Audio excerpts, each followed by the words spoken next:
Tila sa pagpanaw ni Guy at Kokoy ay nagsilabasan ang mga tagahanga ng dalawa dahil nagsilabasan din ang iba't ibang kwento tungkol sa relasyong naantala na sana raw ay naging napakagandang love story.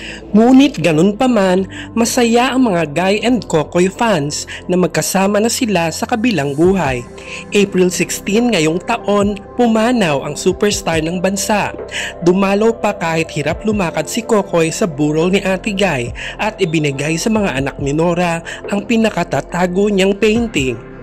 Game na game din sa interview si Kokoy na sa huling sandali ay nagbigay pugay sa dating ka-love team.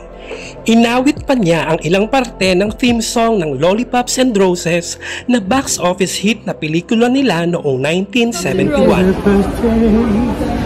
Each day of the week, give her nice things, sugar and spice things, roses and lollipops, lollipops and roses.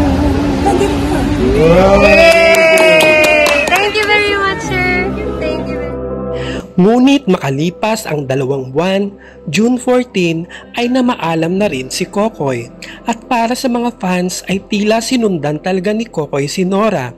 Anila, ito ay tanda ng wagas at malinis na pagmamahal ni Kokoy kay Guy. Ang tao po na ito ay isang napakabait na tao, napakalambing, mapagmahal sa lahat, sa magulang, sa mga kaibigan, sa lahat-lahat po. At isa pong napaka-sweet talagang tao. Mga kaibigan, ang tinutukoy ko po ay ang inyong pinakamamahal at lalong pinakamamahal ko na walang iba kundi si Kokoy Loren. Maraming salamat sa panonood at hanggang sa muli.